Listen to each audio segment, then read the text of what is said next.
What's up, Candy Lickers? Pleased to meet you. Nice to know me. What you doing? You're listening to another edition of Casio's Cut. I am your host, Casio, of course, and I am joined by my new friend, referee Nick Patrick. How are you, sir? I'm doing great, man. Thanks for having me. Well, we are excited. Me and you is going to get into some fun, and then we've got a special show to plug at the end that we are going to be doing together. So we're going to have some fun. If you do not know Nick Patrick, what are you doing with your life? But Nick Patrick, a world-renowned wrestling referee, debut in 1984. Is that right, Nick? No, I graduated high school in '79, and then I broke in '80 while I was going to college. I started up in Central States. I started part-time while I was going to school. Were you wrestling then? Not refereeing, though, right? No, You were wrestling? I started off as a ref, and then I started wrestling after about 4 years of reffing. And I wrestled for about 2.5 years before I blew my knee out. And then had to take a little time off. When I got back in, as a ref. And of course, if you are from the South like I am, you will know Mr. Patrick's dad, the Assassin. I'm sure growing up in a wrestling household, was there ever a time where you hated wrestling and wanted to get out of it? Or was it always in? It's always been our family business. It's what we do. It's in my blood, and my kids love it. My son's actually in sports entertainment as well. He just didn't get into wrestling. He likes the technical end of it. He's a cameraman and a fiber tech operator. Oh, jeez. Let me turn this off, guys. Hold on. You're good. We're all good. The JBL deal. My wife. With the wife, I got to answer this. Hold on. Yeah, it's the wife. Okay, we had to take a break. When the wife calls, either one of us, we're gonna have to pause. Okay. Oh, well, I tell you what, you better. So son is in it now. You always were, it was in your blood. You loved it.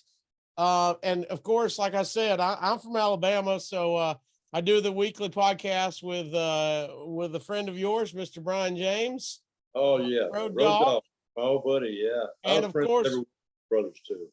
And of course, being from the South, Bullet Bob was the guy for my dad and many generations. But without Bullet Bob, if you talk about Bullet Bob, you got to talk about the Assassin. Just talk a little bit about just for maybe those that were not in the South. Talk about hand in hand, Bullet Bob and the Assassin. Man, they made each other. That was ultimate heat and ultimate baby face. Oh yeah, they feuded when we were kids, and then later on in their careers, Bob became the Bullet, and over in Alabama, and that upper part of Florida, Bob became the Flame for a while. Yeah. And so and the same feud ignited. Just different, two same guys, just two different characters, and then reignited the whole thing. It was funny. I was friends with all the Armstrong boys, and I was wrestling at the time, and I got a chance to go down and wrestle in the Continental territory. And I was teaming up with Scott and with Stevie, and we were at a show one time. And now we were the young guys at that time, and we're going out there every night, just going as hard as we could go, man, trying to steal a show. And Pop would go out there with Bullet, and they would go 10, 12 minutes, and they wouldn't even touch each other for 12 minutes. And the friggin' people would be going crazy, like trying to start, and we're like, God, we're killing ourselves trying to get a reaction. And look at these guys, man. It was fun though, but that was a learning process right there in itself. And then, well, my favorite was, for a time, I remember growing up, there was just a guy. I'm originally from Gadsden, Alabama, and there was a guy like at the Jacks who was calling himself the Flame, and we were like, "You are not the Flame." I'm sure there was a few Flames all over the South. Oh yeah, there was a few Flames, and there's a couple of Assassins too. I had one guy come up to me, and he gave me this big spiel about how Pop pulled him off to the side, and told him to take the torch and run with it. And I'm like, oh really? Yeah, really? Okay, where did this happen? It was fun, but I let him go on with it. Take the torch and run with it. Yeah, what he do is he wears a suit and he puts on the mask, and he goes to different indie shows. Shows up and acts like he's right. So good, so good. What the heck, as long as he's there, having And then when you said you did a brief stint wrestling, you were actually teaming with one of the Armstrongs, right? Steve? Yeah, Steve and Scott. The Nightmares? I worked with the Nightmares against the Nightmares. Oh, feuding against the Nightmares. Yeah. Yeah. I was one of the Rat Patrol back in the day. They had different interchangeable parts. Johnny Rich was part of it, and it was an interesting story. He was with Tommy. And, they was at a party, and a fight broke out. And Johnny was like trying to cover Tommy's back, and he got stabbed several times. And man, he was hurt. He was out for a while, and so a slot opened up. I was finishing up. I was looking for a place to go, and my dad was already wrestling out there. They wanted somebody to fill into that slot, so Pop threw my name out and said, "Hey, look, Nick's available. You know, if you're looking for somebody to put in that spot." So they brought me down, and I got to spend about 6 or 7 months working the Pensacola territory before I went to work for Watts out in Louisiana. Wow. It was awesome, man. Down there in Pensacola, the trips were short. The longest trip you ever made was like if you went up to Muscle Shoals, Alabama, and they'd make a 2-day run out of that. But you'd get to train. You'd be on the beach every morning if you wanted to. Fishing, you could go. Oh man, it was an awesome place to work and learn. And you made decent money for a small territory. You know, they didn't pay like the Carolinas and like Barnett and Atlanta did, but they still paid pretty dang good. And you were home every night and on the beach in the morning. So what the hell? It was a good deal. That was Continental? Yeah, that was Continental. Back in the what, mid 80s, late 80s? 84. 84, I was there. What's, if you don't mind me asking, what's paid good? What's maybe top guy and low guy on one of those cards? I was underneath and I was making $700-800. Oh, okay. That is good money for late 80s. Yeah, for late 80s. Yeah. That's small territory and sleeping in my own bed almost every night, you know. That's strong. So yeah, a great place to go and learn and have fun, and man, it was awesome. Then you leave Continental, and your dad. Now you're involved in Deep South, right? Right. Yeah. Continental to Deep South. No, I went from Continental. I went to Mid South for Mid South. Okay. Yeah. I went to work for him for 6 months, and 2 weeks before Christmas in 1985, I blew my knee out really bad, and they took me to Shreveport. The doctor told me I needed surgery. I had an apartment in Alexandria with a couple of guys. And I said, well, I don't want to do it out here. You know, I'm going to have surgery. I'm going to be down and out for a while. So I'm getting home. Yeah. And second opinion anyway. So I come home and I went to, at the time that Dr. Andrews, the big Dr. Andrews that does all the athletes, he had a place called the Houston Clinic down in Columbus, Georgia. And I went down there and they checked my knee out. And sure enough, I needed surgery bad. But they told me, because they had to bend it around to see how bad it was, and you couldn't move my leg was bad. You know? Yeah. So when they got in and ended up checking it out, they told me it looked like a bomb went up in my knee. Every ligament, every cartilage, I blew everything out. What'd you do? What move got you? I was going into a finish. I was working with one of my roommates actually, and I was coming off the ropes, and he was in the middle. And he went to scoop slam me, and I went up and over him. I was going to drop him behind him, hit him with an O'Connor roll. And as I went up and over, when I come down, when I landed, my right ankle buckled, and my knee just went right behind it. Oh, it was gone, man. It was really bad. Yeah, I remember Duggan and a couple of guys. They all come out. They took my boot off and they got me back in the locker room, man. I was just like in shock. You know, when you hurt that bad, your body goes through a bunch of emotions. First, you feel like you start sweating real bad. You feel like you're going to throw up. And then you feel like you got to go to the bathroom. Then you feel like you're going to faint. And you're going to feel like you're going to throw up again. So, I mean, I'm laying there. I'm just hurting. And Jake the Snake walked up to me and said, "Here, brother." And he put his fist out, you know, like you said, "There's my fist." So I held my hand out. You can see it too. And I opened my hand. There were like 3 pills there. And I said, "How often I take them?" He goes, "Take them all down." And I mean, I'm telling you, I was hurting so damn bad. I took them, man. They're in, and washed them right down. And about an hour or so later, they're loading me in the car and take me, you know, because they take me to Shreveport. It happened. When did it happen? it happened Tulsa, Oklahoma. Oh, whoa.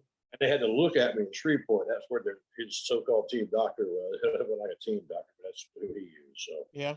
they stuck me in the back of my car. My roommates that was with me, and they drove me down to Shreveport. We spent the night there, and then the next day, that's when the doctor told me.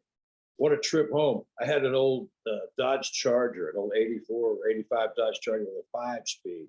And I had to drive a 5-speed home with a blown out right knee, changing. Oh, no. Yeah, I got a big hot water bottle. I filled it with ice, and I just put it on my knee, and I'd stop every so often because it would just all melt.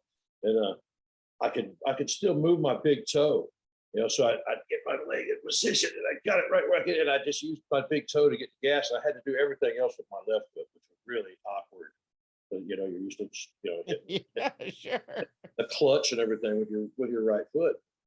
But I had to do it with my left foot. I drove all the way from Pineville, Louisiana to Atlanta, Georgia doing that, and got home. I remember when I blew I called my wife, and my wife was big and pregnant with my first son, and about a month and a half away. And I called because I'd been on the road for a minute, and I was out in Louisiana. First, I went to Pensacola, and I got to go home for like a few days before I went to Louisiana. So I could pack up all my stuff. I knew I was going to be out there for a while. But I called her back then. They didn't have cell phones, man. I was on my crutches, and I went to the payphone that was at the little strip mall over there by where I live. And I'm trying to call, and I'm in Louisiana now. There's mosquitoes dive bombing me. It's the size of a hawk. They're coming down. I'm fighting off mosquitoes. And I call my wife, and I tell her, I said, "Well, I got good news and bad news." She goes, "Well, what's the good news?" I said, "Well, the good news is I'm coming home. I'll be home in a couple of days. But the bad news is my knee is gone." And I didn't know how bad it was, like I said, until I went to the doctor, and they had to put me under so they could bend it. It was just too painful. I couldn't even let them bend it. And then once they went in, that's when they saw how bad it was. That was end of 85. That was the end of 85, 2 weeks before Christmas. And then your dad, of course, we said the assassin Jody Hamilton, he starts Deep South Wrestling. Yeah, we started that, and I was home at the end of 85. He was in transition between territories, and I was home with my leg blown out. So he bought a ring, and we found a little place. We started working, training people. First, I just kind of taught people through it, and eventually my knee got where I could. That's when I started getting back in the ring just a little bit. We ran Deep South on the side, and I had 2 regular jobs. I went to one place, a buddy of mine owned an air freight packing company called Atlanta Air Freight Packing back in the day. And then we'd go in and package stuff up so it could be shipped in containers overseas or special crated if it needed to be for, to be loaded on different flights. And we did stuff like that. And that was a good little gig for a minute, but it was my buddies, and it was still a growing business, so he couldn't keep me on for long. And so then I went to work for Eagle Snacks, which they were a part of Anheuser-Busch at the time. I drove a potato chip truck, man. I was delivering potato chips and peanuts and stuff to all different bars and stuff, man. And I was doing that for a while, and then Pop ended up getting on with WCW, and Teddy Long went from becoming a referee to doing his gig, and that referee slot opened up and looking for somebody to step in. Once again, Pop threw my name in for me, and they go, "Oh, he's available. Is he okay? Can he work?" Yeah, he can go. And I said, "Yeah, let's do it." So I was ready to go. I was ready to quit driving the potato chip truck and rolling around in the ring down there with the kids, and get back on the road and try and make some real money. So. But that was the first time too. I thought I traveled a lot when I worked at Georgia Championship Wrestling, because we'd work at home in Georgia, and when we started traveling, we'd go up to like Ohio. Like every other week, we was just going to a different state and then back to Georgia. We thought that was big time travel, man. Ooh, man, we had no idea what was ahead of us with WCW and WWE.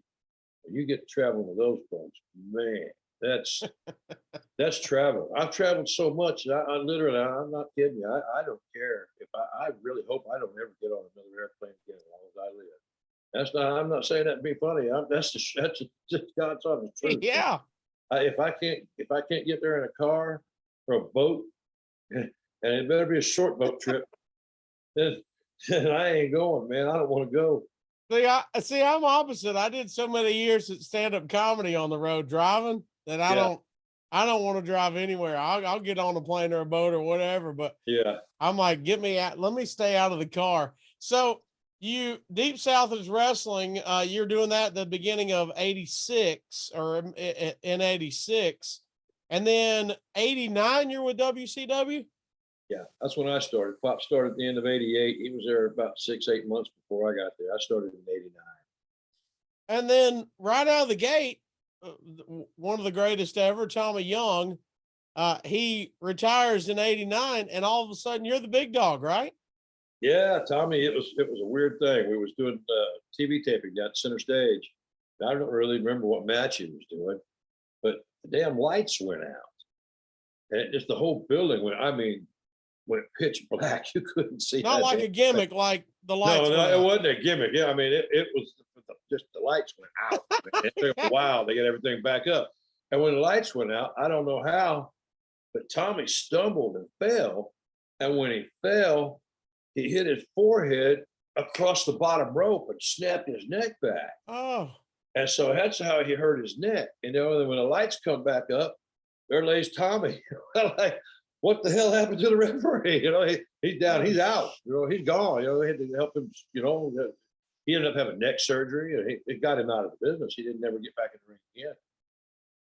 I knew he had neck surgery. I missed that story. That's crazy. So Yeah.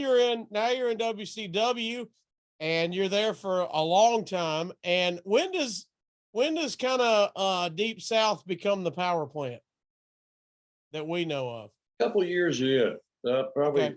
probably about 4 or 5 years in. I don't know, chronological time is kind of hard, because Sure.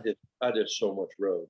I can remember things that happened, but putting them in exact Sure. order sometimes is difficult. I But mean, I'm was still, that I'm a still, hey, we need somewhere, and you guys said, yeah, hey, we got yeah. a place, or what? And they were looking for fresh young talent that they were trying to bring in, and they were trying to emulate Vince. Vince would bring in people that were outside of wrestling that were stars in other areas. And Bodybuilding and the whole deal. Yeah. all and whatever people that had a name in whatever it was that they were doing. And they were trying to do that, and so they just popped just Deep South. He was still running Deep South on the side, had a guy training guys, and they were working indies, a lot of those guys. And some of them ended up coming to work at WCW too.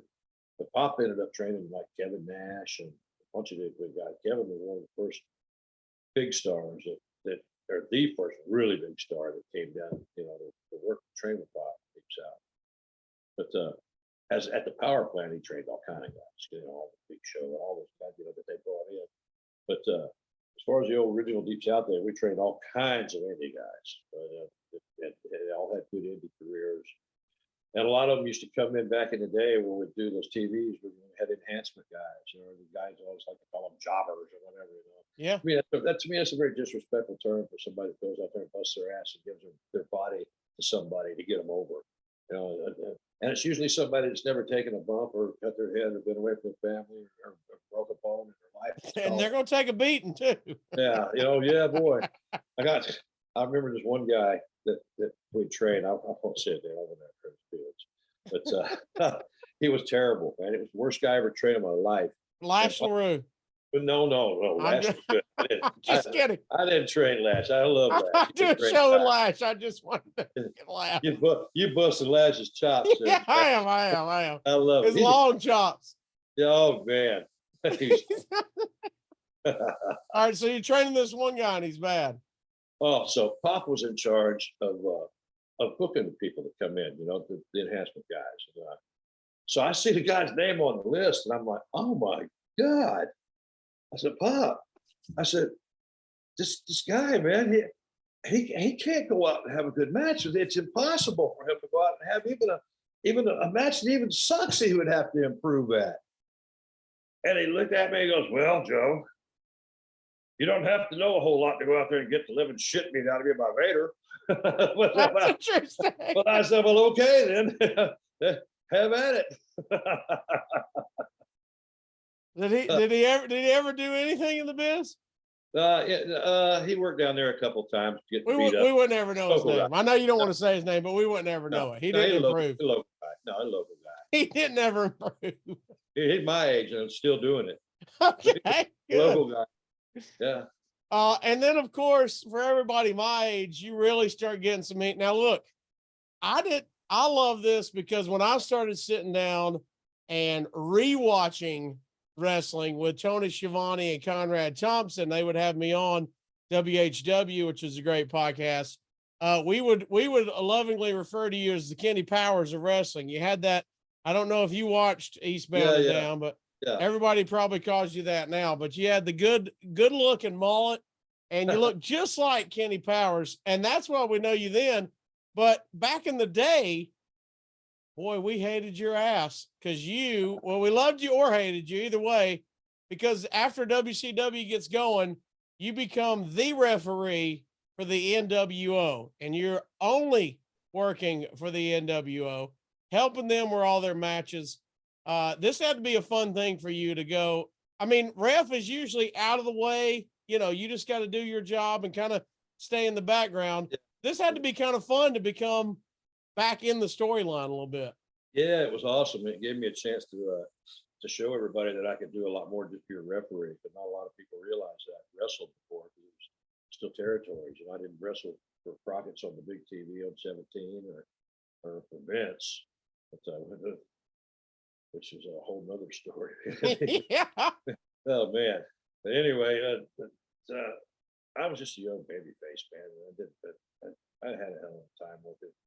So, what was the damn question again? Remember about when you start with NWO, had to be fun to get back into. It was awesome. Being in the storyline. Yeah, I was approached. It was Kevin Sullivan's idea. He'd come up and he approached me and asked me, "Hey, would you like to do this?" And I'm like, "Hell yeah!" And then they wanted it to progress much slower than it did. The first little things were happening. And I had plausible deniability with everything. Right. But man, it just all of a sudden it caught on fire and people were pissed off at me before I really did a whole lot to do heat. So they said that they just said they greenlighted it and said go with it. So that's when I started doing my Breaking Bad bullshit to try to piss people off. The psychology I used behind it, I tried to be that guy that only broke bad when his friends was around him, because I had my bad, when they're around, I'm like all up in your bug. I'm gonna come get you, talking like I'm Billy Badass when my friends are around. Yeah. And to me, watching that as a fan, you're watching and you're thinking, I know I could whoop that guy's ass, and that's what I tried to play off of that heat, let them know that in their mind, they know they can whoop my ass, but now here I'm giving them all this shit in the face, It was fun. I tried to play off of that heat, and it really worked for me, man. And of course, it culminates, which we'll get into. I don't want to get in too deep on it because you're asked all the time. And again, we're about to plug a good show that me and you's about to do. But everyone knows you go to 97, you go to Sold Out, you ref every single match in a pay-per-view. When did this get pitched to you, and were you like, no way, I can't do it, or were you like, hell yeah, let's do this? I was under the impression that they were going to force a couple of the other refs, because that's what they were talking about. They were like, Bishop was going to make them do it. Okay. But then that got scrapped, and they told me at the show that I was going to do them all. I was like, oh crap, So usually when you do a match, you sit in with the guys and you listen to everything, that's the whole thing. I had too much. There's no way I could have retained all of that. Sure. So I'd go to each match and I'd say, look, because I was experienced enough, I can, as long as I just know the end result, I can follow anything you're going to do, unless you've got something specific in there that you're bumping me or something. I didn't know that, but anything else I can follow. So that's what I pretty much did with every match. I'd find out what was going on. I'd say, look, man, if there's something specific you want me to do, tell me. Otherwise, I'm just going to follow. I'm not going to be able to sit with you guys and listen to you go over everything, because I got 3 hours of wrestling to do here, man. So I have to go to everybody. So that's how I did it. I just followed. I knew the end result, And if there was anything specific in between, I knew, but everything else I went. I thought Trying the to very find, trying to find times to go hit the bathroom too, you know. If they had a video or something, whoever went out first, I was out with them, man. Hit the you bathroom. use the bathroom in the middle of the pay-per-view? You had to. I went 3 hours. If I knew a video was coming at the end of a match and it was, and there was, I had a couple of minutes before guys were actually coming to the ring, I ran and I hit it. I had to do it twice.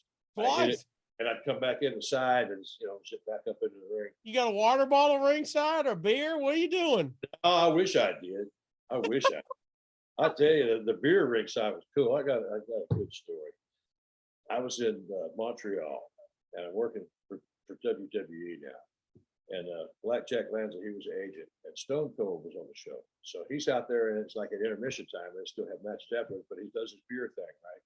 And the people are going crazy. So now it's starting to really, take time. And Blackjack was like one of them. He wanted to get in there, get the hell out. So he's like, "All right, Nick." And they'd send a ref down when it was time to try to get him to wrap up, so you can give him the cue so he's going to start wrapping up the deal, right? So I go down there and tell him I'm trying to give him the cue to wrap it up. And he calls me into the ring. So I get in the ring with him. I'm doing the very next match, right? So he works the people, and all of a sudden he hands me one of those Canadian beers. It's with a red, white, and blue can. It was ice cold too, and he wanted me to chug it. So hell, there I am. I had to do it, man. I popped the lid on that beer and I chugged that sucker down. I mean, I chugged it all the way down, and there was nothing left. And I crushed the can and I threw it off to the side, and the people went They're freaking. going wild. And they went bananas, man, and he did too. The promo, the segment that was supposed to got cut short ended up me going out there and joining into it. Now you're So, going over the whole show. yeah. So now I've chugged a beer before my next match. I mean, shotgunned almost a beer before the next match. And I started working. I'm thinking to myself, damn, I can feel that a little bit, man. So, hey, I don't care if you're a priest, a doctor, whatever. If Stone Cold's giving you a beer in front of a crowd, you're chugging that. You're chugging it, man. There wasn't even any suds left. There wasn't any foam left in the bottom of that thing, man. I chugged it down and crushed it and tossed it like I was a big dog, man. It was fun. This had to be, this is a very interesting thing with me. You had a great, by the way, if anybody hadn't seen it, you had a great talk with Conrad and Eric Bischoff on 83 Weeks. A couple months ago or a month ago or so. That was a fascinating episode. But one of the things I was kind of leaning into and realizing when you were talking to them was, and you mentioned it kind of briefly, is, your time as a wrestler, you're growing up in the wrestling business. You've got Deep South where now you're kind of training guys as well. And now you're a ref. That's kind of more of a detailed resume than some of the guys that are ref. Not a diss to them, but some guys just go in, their size difference, they just automatically become a ref. You've kind of been in every level at this: announcer, commentating, wrestling, whatever it is. I feel like this kind of gave you a different level as a referee in the ring. Well, I appreciate that. It definitely helped me in the psychology aspect of what we do. Because I understand how to work cameras and what they're going to talk about, how to put things together. I was an agent for a while at WCW the last couple of years, so I would have a couple of matches per show that I would handle, get with the guys and line up everything. That was awesome, and it gave me a great overview. That's why I teach everything at Deep South. I tell them, hey, there's more jobs in the wrestling business than just out there taking bumps. There's behind the scenes, there's a lot of things. So I teach different kids different things at Deep South when I'm running things. And then, of course, WCW ends up being bought by WWF, WWE. And that had to be a big deal, though. You're one of only 3 refs to make that transition, and they brought in. That's pretty big deal. Of course, everybody knows Charles Robinson. Yeah. And then Billy Silverman and yourself. Were you excited? Was this hey, we're sad to see WCW go? Was it kind of bittersweet? Were you excited? I was all for WCW. I mean, when it happened, it happened. You have to deal with what happens in front of you. You were sad, that that you lost a war, but it's more apprehensive. You know, you want to know what the hell, do you have a job? But I was very fortunate. I've known Jerry Briscoe since I was a little boy, and he was one of the guys there for the transition. And they told everybody, it was funny. I'm one of the few guys that was actually at the Black Saturday when Vince came and took over way back in the day. I was there, and I was Really? I was also at the Panama City. I'm the only person I know of that was at both. But, and they were very similar. They were very similar. And I'll tell you a funny story another time when we get a chance about the first time I ever laid eyes upon Vince McMahon. Go ahead now. Go ahead now. All right. It's Black Saturday. I used to go back in the day. Kayfabe was a huge thing, especially with Ole. And For those that don't know the ins and outs of wrestling, kayfabe is keeping the storyline, and we're not gonna. If we're rivals on air, we're gonna be rivals off air. We don't let everybody know that we're hanging out. Kayfabe is keeping the secrets close. Yes, exactly. Well, anyway, I knew back in the day because Ole he would talk to the directors and let them know what was going on in the matches. But the camera guys, they were just, you know, a lot of them worked for the Braves and stuff. They always said, they work sports. It's their job to catch the action. So none of them had a clue as to what was going on, you know. And I thought to myself, well, one of these days, if they had somebody that, because I had to sit down and listen to everything, and I knew every move, every spot, every finish. You know, I was doing almost all the matches, you know, and even the ones I didn't do, I listened to in case a guy got hurt and you had to get thrown out there. You know what the hell he was doing, you know. So it wasn't hard for me. I'm sorry, man. I keep getting off track. You're good. The first time you saw Vince McMahon. Oh yeah. All right. So I used to go and stand in the control room and listen to the director because that was very interesting to me. I say, okay, camera one, get ready, and camera one, and go. You know, and then camera three, come in tight, and here we go. You know, that was really interesting to me, and I thought to myself, if they had somebody like me that knows everything that's going on, be the liaison between the crew, so that more than just a director, let the camera guys know what's going on. So you got a spectacular spot with a guy diving out over the top rope of the floor, but wouldn't it look a whole lot cooler if the cameraman knew when and where it was going to happen, so he could be there to get the best possible shot? You know, I was thinking in those terms, but you know, it wasn't going to happen that way with Ole there. So anyway, but I still thought, you know, I was still thinking along those terms, and I used to love to stand there. So I'm standing in the director's room one day, and there's this guy standing there, and he's got his arms folded. He's making his face, you know? And I'm like, you know, I'm thinking to myself, this guy's, you know, he's dressed, you know, executive dressed. I said, well, I thought at first that he was one of the executives from Turner, because back in the day, we always got in trouble, man. If anybody said hell or damn or just the least little thing on TBS, they were honest, man. If you legitimately accidentally got hit in the nose, your nose legitimately bled, they'd go ape shit over that. You know, they acted like we did it on purpose, you know, and then act like they was going to kick us off of TV. You know, so I thought that this was a Turner exec standing there about to ream somebody about something. He had his arm folded, there on his face, you know. And thinking to myself, I said, I wonder who this goofy looking son of a bitch is, you know. So that's exactly what was in my mind, right? So I didn't even speak to the guy because I thought he was there to get on somebody's ass, Turner, and I didn't want to be mine. You know, so I stand there and I watched for a while. It's getting time for me to go. So when I walked by him, I just nodded, kept going, didn't shake his hand, didn't say hello, nothing.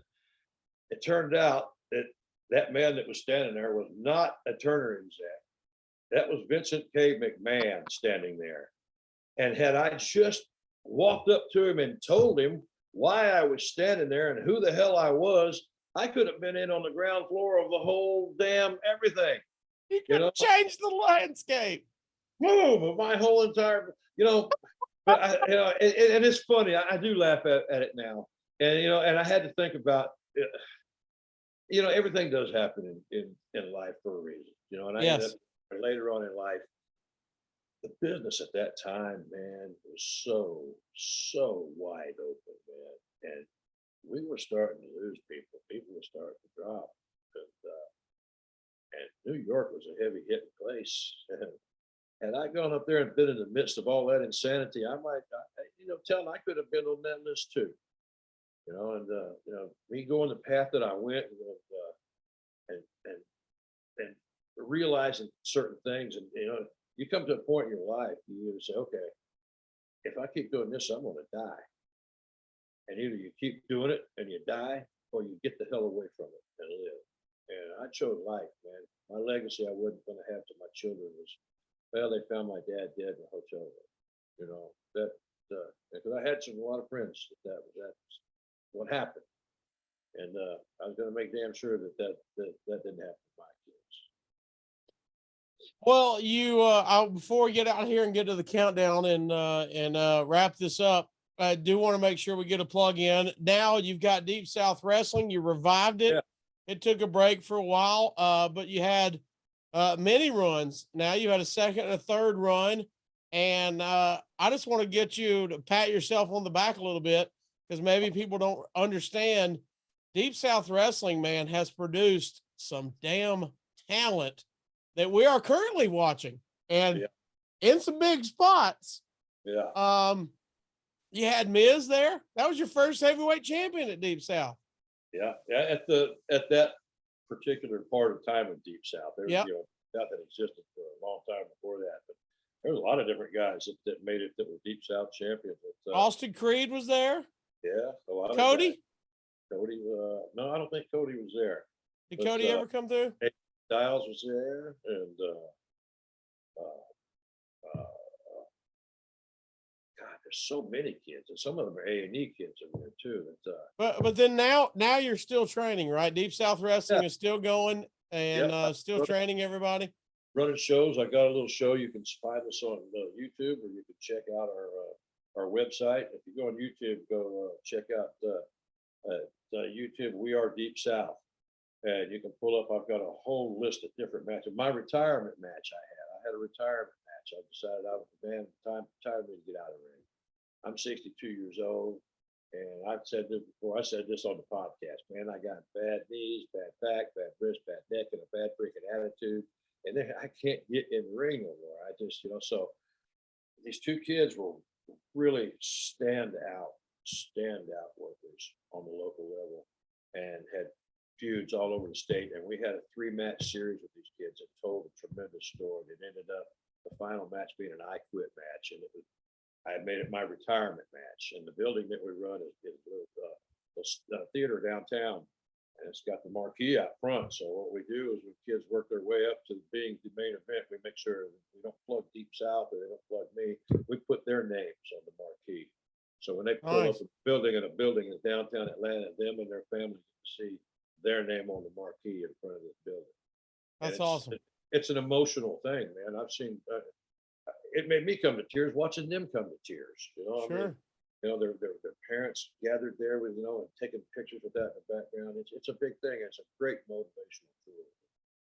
And but I've got kids. What we do is we just pick the best of the local kids, and we're trying to get them looked at. Let them present themselves in the way they want. We help them tell stories. We come up with storylines for them, but we let them run their characters. And we're just trying to do our thing, man. I'm not trying to reinvent the wheel, but I'm trying. But if I'm going to do it, I'm going to do it different. I want my stuff to be different and look different. And it drives me crazy. So there's a lot of different wrestling shows on, and if you look at them until you find the logo, you don't know really what show it is, because they all kind of look alike, And it's kind of got the same form movement. I'm trying to do my stuff a little bit different, and just a different presentation. But I use the best. I'm not trying to get old guys. If I use older guys, I use older guys that can still go, and it can tell a story, and it's actually done something. At the independent level, you see a wide variety. Man, I've said it on the other podcasts. I've been a couple of independent shows that I worked, and I'm more selective now. When I first started, at first I was just taking bookings. I went to a couple of shows. On my way back home, I thought to myself, "Oh my God, I got to get home safe, because if I don't, that would have been the last damn thing that I have done in the wrestling business, and I'm not going to let that be." It was literally that bad, But then there's others that are very, very good that you water down. What's the scoop here? Why they should be at the next level? It's just, I guess, a matter of being at the right place at the right time. And so those are the kids I try to present, the ones that are putting in the work, that are working every weekend. Not once or twice a month, or You know, these kids are getting out and going, not just in the Atlanta area, but going all over the Southeast. You know, they get bookings, they're hitting the road, and they're going. Those are the ones I try to put on my show. Awesome stuff. If they are wrestling or if they want to come see it, where can they contact you or where can they go watch some of your stuff going on? Well, we got our next show is going to be March 31st up in Dalton, Georgia. If you check on YouTube, we are Deep South, or go on our website at Deep South Wrestling. You can see a lot of our promos and our stuff that we've got coming up in our lineup that's coming up for this show. And you'll see it's very exciting, man. For a minute, we was doing shows out of this place that and we had a completely different feel. It was a place called Mixed Deity. We had like 3 shows out of there, and we had some reserved seating for the original fans, but it was in Atlanta, and it was in a nice area, and it had been kind of refurbished. And we did a different deal. We did a bring your own bottle thing, where if you could buy a wristband to drink, and it was like $5 extra to get the wristband, and you bought it. You know, we had where they could get their tickets right there at the building and everything. And man, we had that brought us in, and it had a lot of standing room for that. It was fun. We had like 2 sides of the ring that were seats, but we had 2 that was open, so people could stand and walk. Because the group that came in that really surprised me, we had the 20s and the 30s. Nice. And mostly 20s and 30s. And we still had some of our old school people that wanted to sit in the seats, but the rest of them that was bringing their own bottle, they was walking around and talking like it was a bar scene, kind of like, you know what I mean? Nice. There was seating over here and a bar scene over here. And by the end of the night, everybody had a nice little buzz going, and it was loud and rowdy. And it looked like an underground fight club. It looked really cool. It was different look, different feel. And I don't want all my shows to look like that. I want them to look different. I don't want to have the same look every week, you know, but I'm looking for different places. I don't want to just have everything look like a high school gym or the National Guard Armory or where everybody else runs, you know. I want different looks, different venues. And some of these theaters are really cool. You know, they got really cool looks. They've got the seating that goes upward, and you can take a crowd of, you know, a couple hundred and make it look really big, just in the way it's recorded and the way the seating is. And, man, that's what we're doing. We're trying to roll with Deep South. What we do is we don't put out a regular show that's got like 5 matches. We put out, when we are doing it, we have like seasons. Right now we're in the down season. Well, we got like 5 matches still to put out. But, nice. Yeah, we're a small company, and what happened is our studio had a water pipe bust, and all of our producers, all of his equipment got messed up. So he's got his insurance money, and he's getting replaced and everything. We wasn't able to put up product. We had a Deep South tournament lined up, and it was funny. We had like 40. We postponed the tournament, and I hate doing that because it makes you lose momentum. Sure. But when you got a group of things happening, it tells you, first off, we was having a hassle with the building. The building wanted us to change the date and the time, and it was like, wait a minute, we draw more than anything that you have right now that's coming to this building, and you're jacking us around on our date and time. So we wanted to work with them on that. The belt our belt just got this logo on it. It's a good looking logo. I was about to say, I hope you sell some merch. Yeah, well, we got the shirts, and we got hoodies too in black, and then we got black for just the hoodie. Shirts are in black and in gold too. But anyway, where the hell was I, man? I keep losing track. Tell me how great it is, and what y'all were doing, and the venue was jacking you around. Oh yeah. Well, the venue was jacking us around, and the belt needed fixed. We announced 8 guys. We're going to have an 8-person tournament, and it's an elimination tournament, which would give you 7 matches at the end. At the end of the night. 2 of the people that we had announced, and we was using the people that we used that had the hottest matches and got the best reaction from the people. Well, 2 of them are hurt now, so it's like, so I'm like, man, so we're having to regroup, and we're waiting. So we're waiting until we can't catch a break, man. So I just said, let's just postpone this. So in the meantime, we got contacted by this man that owns the building up in Dalton, and he's got some wrestling up there, but he's really wanting to pop it. He's been watching our product and he likes it. Want to do business with us, so we got a deal. We're doing our first show up there with him on the 31st. We got a nice deal lined up. It's going to be cool. We got a great card lined up. All local, young, hungry kids that go out there and work hard. So if you're in the area, that's going to be Dalton, Georgia. Yes, sir. On March 31st. March 31st. Be looking for that in the future. Here's what we're going to do. Me and you's going to announce what we're about to do for ad-free shows. Then I'm going to do the countdown and we're going to get out of here. And I appreciate you joining me tonight, but here's what we got going on. We are doing the Nick Patrick mailbag, and that is going to be every other week, only exclusively at ad-free shows, adfreeshows.com. It is the epicenter for anything wrestling podcasting is adfreeshows.com. And that's why we had to get Nick Patrick involved. I appreciate you letting me sit down and chat with you. That's going to debut on the 27th of February 27th. And then every other week, we're going to do a mailbag. Everybody can send in their questions, ask anything they want. Something about wrestling, something about Nick's personal life. What's his favorite biscuit for breakfast? Whatever you want to ask, send it in. And the only way to watch that and consume it is ad-free shows. It is the epicenter for wrestling podcasts. So check out adfreeshows.com. We do many things over there. And Nick, welcome to the family, man. And excited to be doing this show with you, brother. It's going to be a blast. We're going to have a good time, man. You're going to get to know what everybody wants to know about you, inside and out, wrestling to your favorite color. We're going to find it out. All right. Every 2 weeks on ad-free shows, the Nick Patrick mailbag. So check it out, adfreeshows.com if you're not a member already.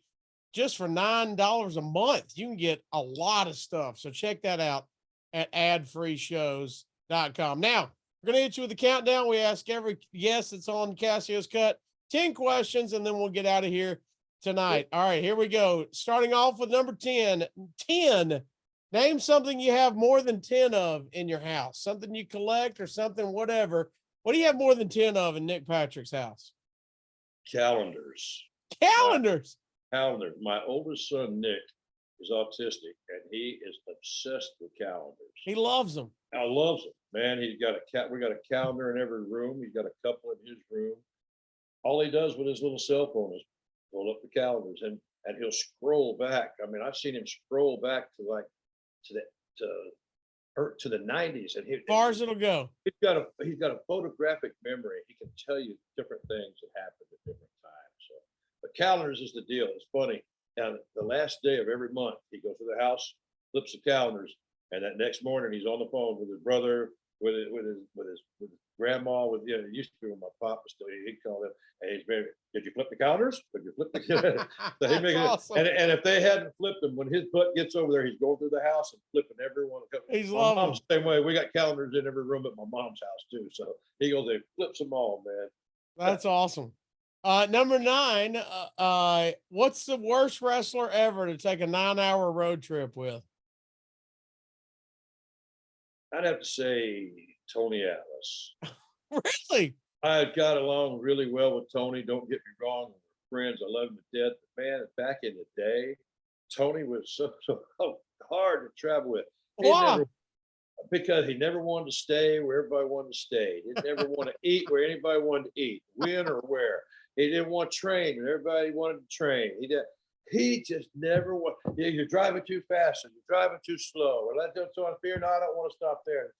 Oh my God, he would not agree with anything. The sky is blue. Oh no, it ain't. Oh my God. And I love him to death. Don't get me wrong, but man, he's a contrarian when it comes to traveling. Yes, yeah, that's difficult. When you travel all the time, man, you got to get with people you're compatible. People that like you, because you got to go to the gym together. Everybody got one car usually. And who have you traveled the most with in your life? I traveled a lot with Teddy Long. Teddy Long? Yeah, back in WCW days, we traveled a lot. Traveled a lot with him up in WWE. Traveled a lot with him. Traveled a lot with Booker T. And, mainly those two guys a lot. That most of Teddy. I had 2 runs with him. Both companies. So mostly with Teddy. All right, number 8. When you end up, what's the last meal you ate? What do you want your last meal to be? You can mix and match. You can do restaurants. home cooking, whatever you want. Let me know your last meal. Man, that was a toss up for me, but I'm gonna have to tell you, my son, my youngest son, Tony, the one that's a cameraman, that young man can cook. And Really? oh my God, he makes the best salmon I've ever eaten, but he makes this low country boil. Oh, come on now. Unbelievably good. I mean, it's like my favorite. I tried to talk people, the family, into let's just do that for Christmas instead of turkey. Yeah. And they were like, no, turkey is our tradition.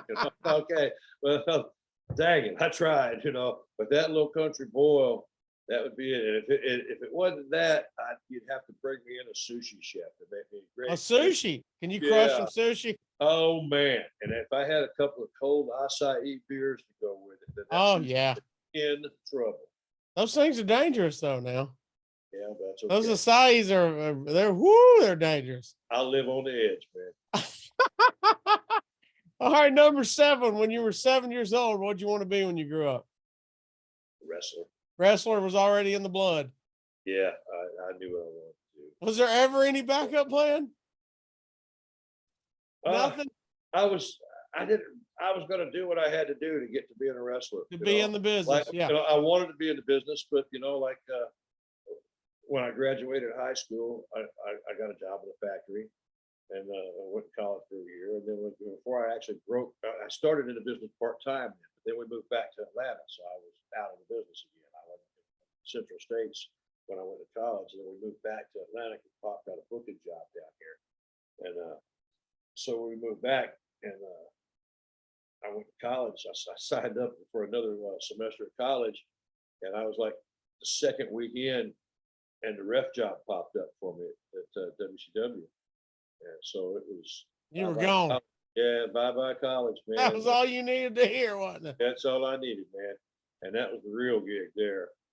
That's when I learned so much working at Georgia Championship Wrestling. I worked with so many top guys, and I worked so much. Everybody talked about me working that one pay-per-view, doing the whole show. But that wasn't, man, we used to do, back in the old days, referees did the whole show a lot. That was standard. Until bumping the ref became a thing and an easy way out, and it happened on almost every freaking show. And they didn't start hiring other refs. They would just cheap their way out and just use one ref. Then one ref can't go out and take a bump in the fourth match and do 2 more matches after that. Right. It makes sense, So, and thank goodness, they finally decided to quit being so cheap and hire a couple extra folks. All right, number 6. How do you want to end up 6 feet under? How you want to go out? Woo! Well, hopefully peacefully in my sleep. Okay. After an incredible night of lovemaking with my favorite woman. Yeah. There we go. Number 5, 5-finger discount. What's the last thing you stole? I'm not a stealer, man. Nothing? No, I can't think of anything. What about a pillow from a hotel? You got to steal something. Okay, maybe a towel from a hotel. A towel, okay. Yeah, I had a shitload of towels. Now I do take that. That's the only thing I'd ever taken, really. And that was, yeah, I had a closet full of hotel towels at one time. You come in, and I'd wait till I went to a nice one too. Oh yeah, and then clean them out. Yeah, man. No, I wouldn't clean them out. Just one. I wasn't ridiculous with it. Okay. If you do one, they can't charge you. It might get lost in the shuffle. Because usually my bags were so stuffed. We'd gone on the road. I didn't have room to stuff a bunch of towels. Just one. Just get one. Yeah. I'd squeeze one in there in my working bag. I'd dry off with it. I'd bring it home, man. All right. 4, I need your Mount Rushmore, top 4 Little Debbies of all time. You said you sold snacks, so you might be in the Little Debbie game. I was an Eagle snack guy. I was potato chips and peanuts and stuff. But you're from the South. You've had to have some Little Debbies. Yeah, I love those little cherry pies. But okay. My favorite one is the little peanut butter wafers. The little chocolate wafers. It's got little peanut butter in them. The Nutty Buddy? Yeah, Nutty Buddies. Nutty Buddy. Those. And they got another little chocolate nutty thing too. It's got a hard shell. It's got the peanut butter on the inside. I don't know what it's called. Peanut butter nut log. Oh, the peanut butter bars? The little log. It's like a little log deal, but those are the peanut butter bars. It's not the wafer one though. It's right. a different one, but it's got peanut butter in it too. I like them. And I like the little chocolate cake that's got the white frosting on the inside. Okay. I like that one too. Heck yeah. All right. There's a good four right there. I asked this if you're on a deserted island, what's 3 albums you can listen to? If you don't know albums, you can go artists. Yeah, I'm going Led Zeppelin, Physical Graffiti. Oh my man, we just became best friends. All right. I'm gonna get a variety of stuff now. I'm gonna go Dr. Dre, Chronic 2001. Yeah. And then I'm gonna go Leonard Skinner live, One More from the Road. My man, we could be best friends. We just became best friends, sir. Yeah, I can listen to all three of those forever, my friend. Yeah, it's a diverse sound there. All right. Number two, if you could ref a match today between two current wrestlers, who would it be? I see two kids that I really like their work, but Ben Balor's one of them. Awesome.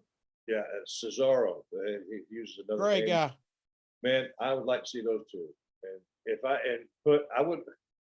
I would like the young Nick Patrick to work that match. So you can do full bore. They could hang with them, not my old ass trying to, oh God, getting up and down and somebody help me, Okay. Those two kids to me, I saw, Finn Balor, he's just amazing to watch. He's just amazing. But I always enjoyed watching Cesaro, and the match that really sold me. One time he had a match, I think it was on Raw with John Cena. And man, to me, I watched it, timing, movement wise, it was a WrestleMania quality match. It didn't have the storylines and all that put to it that the WrestleMania match would, but quality wise and execution wise, it was incredible. And he brought the best out of John, and John brought the best out of him too. But I'd like to see those two, Cesaro and Finn Balor. I think would really tear it down. And then last but not least, number one, if you were a wrestler today, what would be your walkout song? What gets you pumped up? I'd probably have some Pantera of some sort. Man. Yeah, really? Oh man, yeah, I like them too. That was hard when you told me, because I was going to try to stick a Pantera in there and listen to on my desert island. That scare people away. Well, now you can get it. Now you can get it on your walkout song and have it there. Yeah. Are you doing like walk or something like that? Walk or maybe 5 minutes alone. Oh, nice. Yeah. You are a rocker. Okay. Yeah. Hostile's a little too rugged at the end of it. But I like Dom Hollow. Do you like Dom Hollow? You know that one? No, I'm not sure. I'll let you jam it. That's a good jam right there. Have you ever heard Dimebag Darrell do his thing with David Allan Coe? No. Oh my God, you got to check it out. Is it good stuff? Oh, it's Southern rock with werewolf teeth, brother. You got to check it out, man.